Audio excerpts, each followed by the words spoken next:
Hello friends, welcome to Spice Bay. இன்றைக்கு நம்ம கிச்சனில் சுவையான சிக்கன் ஸ்ட்ரிப் ரெஸ்டாரண்ட் ஸ்டைலில் எப்படி செய்கிறதுன்னு பார்க்கலாம் வாங்க. இதற்கு 200 கிராம் சிக்கனு நீல வாக்கில் வெட்டி எடுத்துருக்கிறேன். அதை அப்படியே ஒரு பவுலில் போட்டுக்கிறேன்.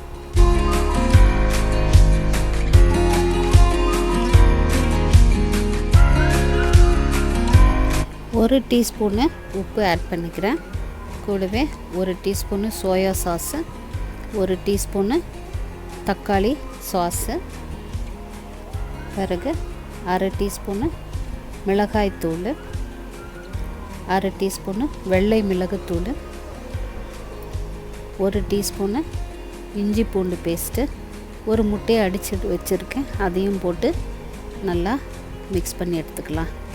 இப்போ கூடவே ஒரு அரை கப்பு மோர் போட்டு நல்லா எல்லாத்தையும் மிக்ஸ் பண்ணி ஒரு 10 நிமிஷம் அப்படியே மேரினேட் பண்ணி ஊற வைக்கலாம்.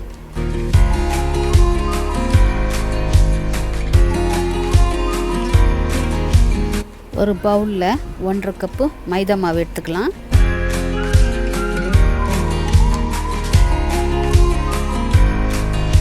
ஒரு டீஸ்பூனு மிளகுத்தூள் ஆட் பண்ணிக்கலாம். ஒரு டீஸ்பூனு மிளகாய்த்தூள் போட்டுக்கலாம். ஒரு அரை டீஸ்பூனு உப்பு சேர்த்துக்கலாம். ஒரு டீஸ்பூனு oregano போட்டு எல்லாத்தையும் நல்லா மிக்ஸ் பண்ணிக்கலாம். எல்லாத்தையும் நல்லா போட்டு மிக்ஸ் பண்ணிவிட்டு இப்போ நம்ம சிக்கனுக்கு டஸ்ட் பண்ணுறதுக்கு மாவு ரெடி ஆகிடுச்சு. இப்போ ஊற வச்ச சிக்கனை ஒரு பீஸாக எடுத்து அந்த மாவில் போட்டு நல்லா பரட்டி எடுக்கலாம். நல்லா கொஞ்சம் அழுத்தி எடுக்கணும்.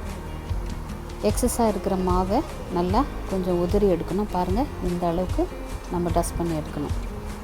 எல்லா சிக்கனும் அதே மாதிரி போட்டு நல்லா மாவு போட்டு நல்லா புரட்டி போட்டு எடுத்துட்டு எக்ஸஸ் மாவை நல்லா தள்ளி நல்லா உதிரி எடுத்துட்டு அப்படியே ஒரு பிளேட்டில் வச்சுக்கலாம். எல்லா சிக்கன் துண்டுகளையும் மாவு புரட்டி எடுத்துட்டேன். இப்போ ஒரு பேன் வச்சு அதில் எண்ணெயை ஊற்றி அது சூடான பிற்பாடு ஒவ்வொரு சிக்கன் துண்டுகளையும் அதில் போட்டு மிதமான சூட்டில் நல்லா 2 புறமும் திருப்பி போட்டு ஃப்ரை ஆனவுடனே எடுத்து வச்சிடலாம். சிக்கன் துண்டுகளெல்லாம் நல்லா கோல்டன் ப்ரௌன் ஆயிடுச்சு. இப்போ எண்ணெயிலேருந்து எடுத்து நல்லா எண்ணெயெல்லாம் நல்லா வடிகட்டிட்டு நம்ம ஒரு பிளேட்டில் போட்டுக்கலாம்.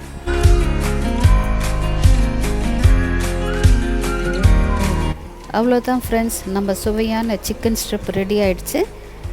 இதை பிள்ளைங்களெல்லாம் ரொம்ப விரும்பி சாப்பிடுவாங்க. அவர்களுக்கு ஈவினிங்கில் ஸ்நாக்காக செஞ்சு கொடுக்கலாம். That's all friends. இந்த வீடியோ பிடிச்சிருந்தா லைக் பண்ணுங்கள், ஷேர் பண்ணுங்கள், சப்ஸ்கிரைப் பண்ணுங்கள். தேங்க்யூ.